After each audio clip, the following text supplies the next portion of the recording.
Hey guys, what's up? We are back with another video today, and today we are doing my Nebraska preview and prediction for the college football season of 2022. So let's get started with making sure you hit the subscribe button down below, helping me reach my goal of 600 subscribers for the end of the summer. We are closing in on the end of it as we are getting closer to the school year, about a month away from me. And make sure that you like this video down below. Comment your thoughts and opinions down below. Also, what do you think Nebraska's record will be? What do you think will happen with Scott Frost? Do you think he'll be able to stay, or do you think that this will be his last season? Do you think he'll make a comeback, or whether he will die off as a coach? So, make sure that you put all that stuff down below. Make sure you hit that notification bell when you subscribe.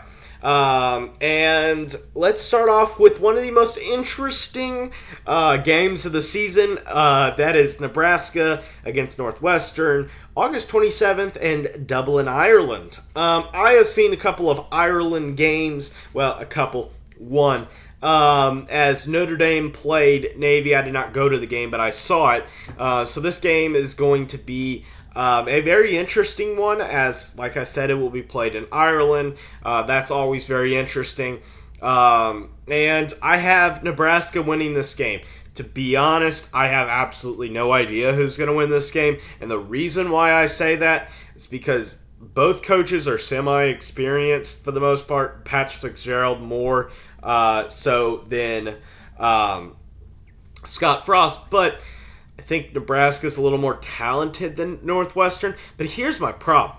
When you go to another country to play a game and it's not a professional one, I have absolutely no idea who's going to win. I think that Notre Dame will generally beat Navy because they're like so much more talented than they are.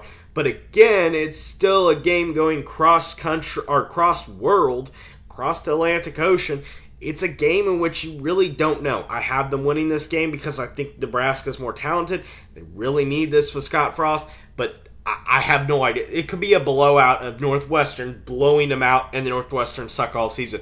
Don't take that as the end-all, be-all, because it's a game across the Atlantic Ocean. But I needed to get that point across. Then you have the following week, you have a home game against North Dakota. North Dakota isn't the easiest of opponents, so it's not going to be a super easy game coming back. So be careful of upset alert if you do win the first game, or even if you lose it. Just be careful, not because Nebraska will be like number 5 in the nation or anything like that, but just for the simple fact that you want to be careful when you come back after going out cross country and then coming back in 1 week. So you have that. I think you'll get a win there. Then you have a home game against the Georgia Southern Eagles. I think you get another win there. I think you start off this year 3-0 as you head into your rivalry game against the Oklahoma Sooners. And another thing I've been asking, who is your rival, Nebraska? Who do you believe to be your rival? And not Oklahoma, not anybody in the Big 12 or anything like that, not old rivalries. But who do you think is your rival in the Big 10? I'd like to know who is your rival in the Big 10. I guess you could say it's Iowa, but Iowa has rivalries with Minnesota, you could say, or Wisconsin. Who do you think is your rival? But then you head back, you stay at home to play Oklahoma. And Oklahoma is in a very interesting spot. You have a new head coach in Brett Venables. You have a coach in Scott Frost who is on the hot seat. You both have new quarterbacks. Nebraska with Casey Thompson from Texas, and Oklahoma with Dylan Gabriel from UCF. So, to be completely honest, I'm going to be open about this. Again, I have no idea who to pick. Oklahoma's a little bit more talented of a team, and that's what I went with last time, so that's what I'm going to go with this time. But to be honest, I could very easily see if Nebraska starts off 4-0, I could very easily see that. And to be honest, wait till you get through this. If you win that game, Nebraska is in a very, very, very good spot. Because hear me out. Then Nebraska heads into a bye week. Let's say they're 4-0. They play Indiana for their 4th straight home game. That's a win. Indiana's not very good, and Tom Allen, outside of the 2020 season, has really struggled, to be completely honest. Then you have a road game against Rutgers. That's a trap game. That's not going to be an easy game. At Rutgers, but I do think you get a win.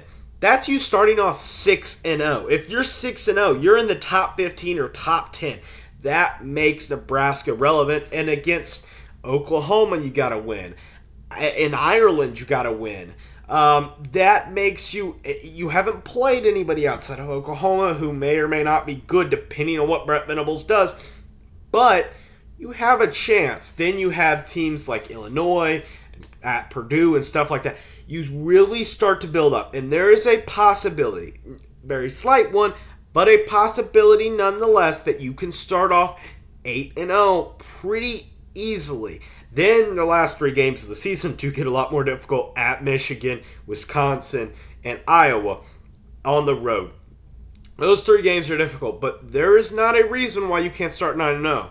Off 9-0. But there's also not a reason why you can't start off 1-8, 2-6, stuff like that. The same way that you were last season, losing games that you shouldn't. So do watch out. Nebraska can either go really good this season or go poorly.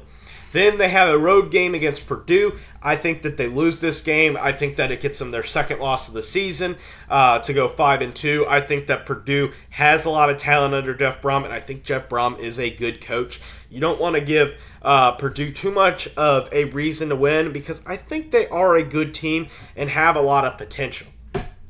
Then you have a bye week. Then you play Illinois at home. I think you should be able to win this game. I like where Brett Bielema is going. But I think Bielema is going to have a tough challenge to be able to win at Nebraska. That's not a tough place to play. They've sold it out since 1972. Congratulations on your streak. But I think they get the win there. Then you have a home game against the Minnesota Golden Gophers. And if you watched my last preview against Minnesota, if you did not, go check that one out. I think that Nebraska gets the win, mostly because it's a home game, because it's kind of a 50-50 toss-up in my opinion. You both have new quarterbacks. You both have coaches on a semi-hot seat. Scott Frost more than PJ Fleck, but still. So I think that Nebraska gets a win there. Now, you are heading into probably your biggest game of the season so far, other than, I guess, the Oklahoma game, because it's a rivalry game. But it's not going to be as highly anticipated of a matchup as it has been in previous years. I think that you get a win here. I think that Michigan is highly overrated. I think, and yes, I'm saying this as a Notre Dame fan, but Nebraska, this is your preview. So let's be nice to you guys. I think that Scott Frost, if he can get it going this year, and to be honest, I could be completely wrong with all this, but you guys got to back me up, like this video, because I'm sure you're enjoying this a lot more than going 3-9. I think that you get a win. I get that it's at the Big House. I get that it's a tough environment, but there's something telling me that Nebraska is going to be able to win this game. But heading back to Lincoln the following week, you have Wisconsin.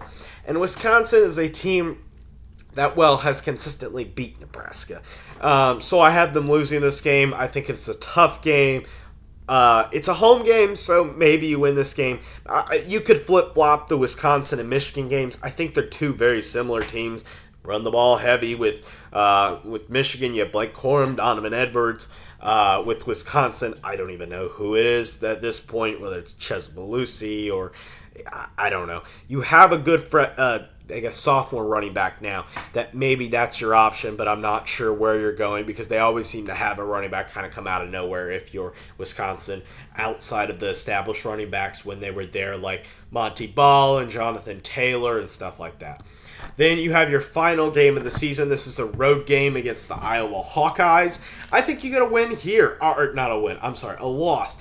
Even though I think Iowa is not a very good team, I think that they struggle offensively quite a lot. The problem that I have is it's really hard to beat Iowa at home. And beating Iowa at home is one of the hardest tasks in college football.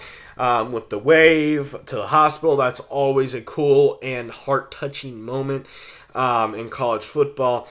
But it's a tough place to play. It's a tough place to win. And in the final week of the season, maybe Nebraska can pull it off and go 9-3. But I think finish the season 8-4. And to be honest, I think most Nebraska fans would take that after a 9-3 or a 3-9 season the previous year.